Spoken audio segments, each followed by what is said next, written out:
de Izquierda Unida, cuyo nombre es conocido pero no voy a citar, el simple hecho de cumplir la Constitución ya es revolucionario. Es decir, que entonces, si todo lo que la Administración puede hacer, creando entes, creando o no creando, sino dando un sesgo distinto a lo existente, evidentemente, Rodolfo lo ha dicho muy bien antes, ese crédito, esa facilidad, esa especie de tranquilidad que el ciudadano puede tener, solamente lo público puede ayudarle a salir de sus angustias y que ese capital circulante circule y todo ese asunto permita no una especie de prosperidad económica de los años 20 del siglo pasado, sino una especie de buen funcionamiento. Entonces, ¿qué derechos, y no me voy a extender mucho más, qué derechos tiene la ciudadanía, esa famosa sociedad civil que tanto se cita respecto a las entidades públicas? Yo no sé si existen o no existen, pero sí hay un derecho a que la administración facilite, cree o mantenga entidades que permitan el funcionamiento. Realmente el derecho español actual, con las 17 comunidades y 2 ciudades autónomas con las que cuenta, no solamente se trata del Estado, se trata de que incluso en las comunidades autónomas, como se está tratando de crear y se ha visto esta mañana, se creen entidades públicas para facilitar todo este tipo de situaciones. ¿Cómo serían o cómo deben estructurarse estas entidades? Pues deben estructurarse de una manera que no tengan, desde luego, una dependencia excesivamente... Se cita, hablando del Banco de España, una famosa ley de 1962, que era una especie de que el Banco de España era una dependencia del Ministerio de Hacienda. Luego ya en los años 80, cuando se crean las famosas leyes de órganos rectores, ya hay un mayor distanciamiento, y cuando ya en estos tiempos de la europeización se crea el Banco de España unido al sistema europeo de bancos centrales, resulta que el Banco de España tiene algo así como 2 caras y emite 2 tipos de circulares. Circulares monetarias, que son las que están dependiendo de la política europea de bancos centrales, pero otras que se llaman circulares, que es la inspección de las entidades de crédito, es decir, el papel columna jerárquica de la administración que tiene el Banco de España como entidad del Ministerio de Hacienda y en parte del Ministerio de Economía. ¿Para qué ha de servir esto? Pues para que la economía preste el servicio público que debe prestar, no en esta especie de obsesión de autodefensa de la propia banca, de que se rescata, se autorrescata y resulta, como ha explicado muy bien el anterior, que con un folio se hacen el milagro de $700.000 en Estados Unidos o 100.000 en España. Eso es verdaderamente un abuso y una ignominia, porque esos recursos, si ahí se determinan a una cosa, a otra se detraen, porque las cosas no son infinitas. Entonces, para no alargarme demasiado, el derecho administrativo, que en realidad no es más que el derecho público aplicado al funcionamiento de un sector, ha de permitir la creación de entidades, se llame banca pública, se llame restablecer el precedente cultural de las cajas de ahorros con su dimensión social, no meramente la obra social que parecía en cierto modo caritativa, sino un derecho, diríamos, de que la sociedad disponga de la economía al servicio de las personas y no al servicio de sí mismas. Entonces, lo que se ha de esperar de la administración económica, de la competencia de la administración sobre la economía, es decir, ¿por qué no decirlo? Y nos atrevemos, y con eso termino, la intervención pública es realmente que el encauzamiento de los movimientos, de las fluctuaciones económicas, tengan no solamente el rescate y la esperanza y la comodidad del sector financiero y del gran empresariado, sino que la propia sociedad civil, humana, sociológica y todo, disponga y vea como suya, en el mejor sentido de la palabra, la economía. La economía ha de sentirse nuevamente como al servicio de la sociedad ha de sentir la economía como suya y la propia sociedad ha de organizar entidades que han de llamarse, que se llamaran bien banca pública, pero que desde luego ha de rescatarse, quizá no con el nombre, porque se quedó obsoleto con las quiebras y con todo este tipo de cosas, pero desde luego el precedente cultural, el precedente social que sentaron las cajas de ahorros, esa por cierto, que se ha citado con mucha gracia, esa libretita de las personas mayores que representaba su facticidad, el hecho de ir...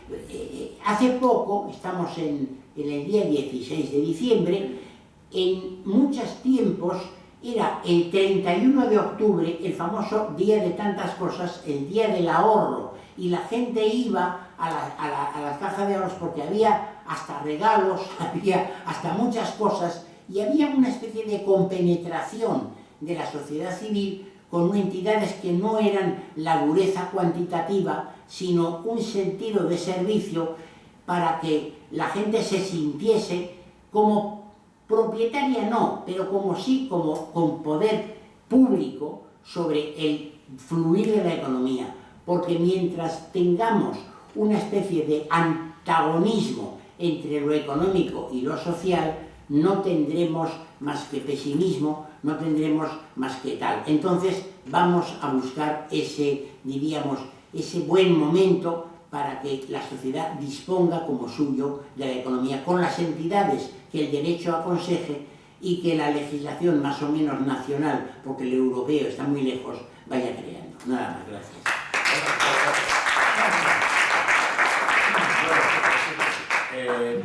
Quédate con nosotros por si hay alguna intervención que tengas que responder. Bueno, vamos a hacer entonces un turno de preguntas breves porque todavía nos queda un ponente y luego... ¿Cuándo tenemos que terminar? Pues tenemos que estar terminados para las 2. No, pero ahora nosotros... Hay otra charla, total no, tiene que estar para las 2. Entonces ahora les voy a dar pues un cuarto de hora para las preguntas y luego ya será la 1:15 para las 2:10 terminar, ¿vale? Venga, pues adelante. Venga, pues Aurora, venga. Primero, insistir en lo que ha dicho Rodolfo. La legislación europea no tiene grandes pegas, ¿eh?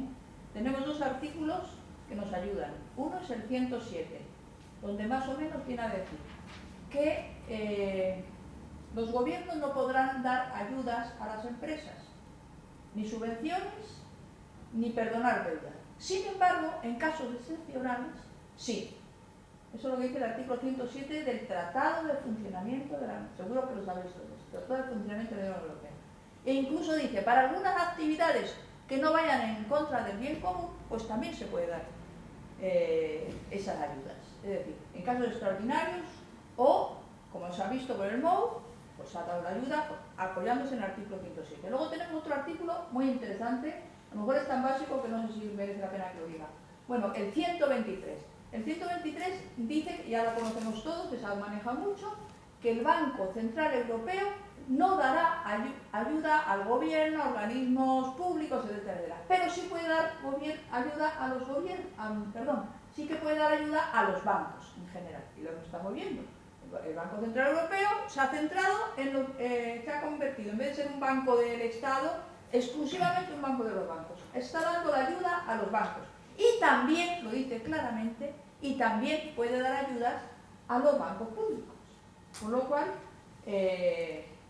se ve claramente que la legislación europea no es inconveniente. Ahora, sí que va a haber resistencias, y lo ha dicho Antonio Maillo. Las resistencias vendrán para que no se aplique todo esto. Y luego, otro tema que quería saber... Yo, Aurora, y a todos os pediría, por favor, que hagáis preguntas, no exposiciones, porque si no vamos a estar aquí... Y luego hablabais en el esquema de que habláramos si la legislación lo permite o no lo permite. La legislación... Bueno, luego a la tarde también vamos a tener a los partidos políticos y se va a poder intervenir. Yo creo que más interesante es de las exposiciones que se han hecho, que que aclaren algo que os parezca a vosotros es interesante aclarar, que hacer toda una historia ahora de cada uno de los países. Yo quería, ya que se mencionó, está el Instituto de Crédito Oficial. Lico. Lico, Maillo también habló de que lo primero es agrupar. El ICO hace una actuación económica absurda. Otorga subvenciones a la pequeña y mediana empresa a través de mostradores de la banca privada, con lo cual hay un encarecimiento del crédito que no tiene ningún sentido, por un lado, y después hay una utilización discrecional que muchos bancos privados hacen, porque deberían otorgar el crédito oficial, pero discriminan en función de los clientes propios que tienen. Es absurdo. Lo absurdo es eso, no que exista lo que estamos proponiendo nosotros. Es absurdo, no tiene nada que ver ni con la eficiencia, ni con el respeto democrático de los ciudadanos para hacer. Y el ICO actúa así, hasta para comprarse un ordenador, en vez de darle dinero, no, alguien quiere ir al Banco Popular de turno, puede ser un banco, o el banco, y negociar con el comercial de turno del banco un dinero que es una subvención pública, o que es un crédito público. Y eso no tiene sentido. Y esas cosas son las cosas que hay que denunciar. Es absurdo. No tiene nada que ver ni con la eficiencia, ni con absolutamente nada que tenga que ver con derecho democrático de la gente de acceder al crédito. Y eso se hace hoy, el día así. Bien. ¿Me vais a permitir que conteste a Rodolfo con una cosa? Que no sea muy larga, por favor. No, es cortísimo. Mi opinión, y voy a emplear una palabra, precisamente es una cuestión de distanciamiento. Es decir, es que el ciudadano no tenga acceso a lo público salvo con la intermediación de lo privado. Es decir, yo no pido mi relación a lo público, sino que tengo que ir al PP, al Banco Popular o al BBVA o tal, porque el Estado no me y entonces el agradecimiento psicológico se lo doy al BBVA o al Santander y no al público. Es decir, hay una idea psicológica muy bien pensada de distanciamiento, para que el bien que me hacen no me lo haga el Estado, sino el Santander. Sí, porque eso aquí el PNV tiende mucho a decir que esa es la colaboración público-privada también. El PPP, sí. También hay colaboración. Bueno, pero aquí resulta que al hablar del banco público parece que estamos ya escuchando a un comunista. Sí. ¿No? A un comunista marxista-leninista. Cuando el banco público debería ser, incluso en la Constitución, alguno ha citado, se advierte de que la economía hay que 38. encauzarla al pueblo. Sí. A ver, John, intervengo. Una pregunta, habéis dicho que la ficha bancaria no sería difícil, creo que la concede Europa, ¿no? Y por lo que yo he oído, no sería tan sencillo que se concediera. A partir de algunos dicen, bueno, pues si privatizan Kutxabank, hacemos mañana otro, cambiamos, bueno, y hacemos un banco público. No creo que sea tan fácil, ya desde el punto de vista legal, de conseguir la ficha. ¿Sí? Sí, yo creo, y hoy lo venía leyendo, estamos en un movimiento de transición porque se está creando un movimiento de supervisión bancaria europea.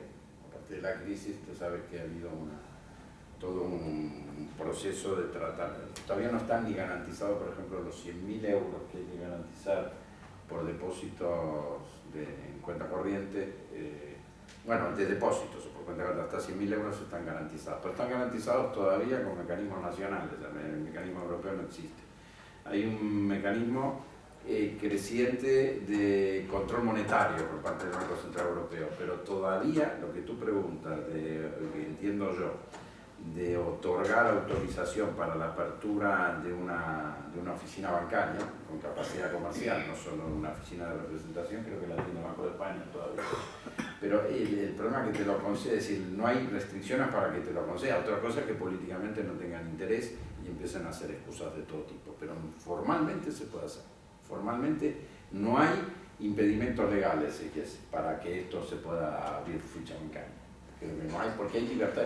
Es el problema que la Unión Europea a veces choca con sus propias normas de libertad comercial. No se pueden poner restricciones a la libertad comercial también, porque es un problema desde constitucional, tiene que ver con el concepto de la Constitución, el neoliberalismo. En teoría tú tienes las herramientas. Que lo consigas en parte es consecuencia de la presión política. Se están consiguiendo ahora, en términos económicos, subir el salario mínimo, no porque el PP quiera, sino porque la situación política cambió. después, claro, está siempre permanentemente el argumento de la restricción presupuestaria. La Unión Europea sacó un concepto que es el déficit excesivo. Tontería, se llama el déficit excesivo y no se puede hacer nada contra el déficit excesivo. Es conceptual. Cuando España discute, y eso por eso digo que conviene leer los memorándum, cuando España discute con la Unión Europea, la Unión y los hombres de negro, yo tengo experiencia, los hombres de negro son una serie de funcionarios chiquitos jóvenes, lamentablemente, que hacen su carrera en organismos internacionales y son los que la Unión Europea manda al frente y son los que dicen qué es lo que tiene que hacer. Entonces calculan en algún momento que el porcentaje, fíjate cómo se hacen las cosas, el porcentaje de déficit de España calculado para 2017 es que va a haber un déficit, en vez de ser el 3,5, va a ser el 3,8. 0,3 puntos son 30.000 millones de euros, un punto porcentual son 10.000 millones de euros. Si el hombre de negro se le ocurre en la conversación que tiene con el funcionario del Ministerio de Economía, que ellos tienen calculado que hay un cálculo de déficit que supera en X cantidad de puntos porcentuales, exige el recorte. El recorte es inmediato, el cálculo que hace el hombre de negro es una estimación que él se le ocurre sobre el déficit. Es perverso el sistema, ¿se entiende? Porque el hombre de negro, el funcionario se le ocurrió que hay déficit excesivo. Es la arbitrariedad, ¿no? Entonces la arbitrariedad sobre una estimación que hace un técnico determinado se implementa una medida concreta de recorte, porque el recorte es concreto, el recorte de los miles de millones es concreto. Bueno, lo mismo, ¿para qué digo este ejemplo? Bueno, se puede hacer de otra manera, no se puede sentar con el hombre de negro y decir, mira, está mal calculado eso. Aquí no va a haber déficit, yo le puedo decir, no va a haber superávit. Y bueno, es un problema de presión, porque se le ocurre que va a haber déficit y yo digo que va, pero como la presión es enorme, ahí viene el recorte. ¿Se entiende lo que quiere decir? No, yo tengo la experiencia, se podría hacer al revés. En la ficha bancaria es lo mismo, si uno va y se sienta, hay fórmulas para concretarlo. Concretarlo depende de un programa de presión política, estrictamente, de presión política. No hay impedimentos, y lo dice el experto, porque yo soy menos experto, pero yo tuve experiencia de crear empresas, no hay impedimentos legales para hacerlo, no está prohibido. Y se sacan de la manga estos temas cuando lo hacen al revés, cuando rescatan a quien no tienen que rescatar. Ahí es inmediato, en 5 minutos dan el dinero.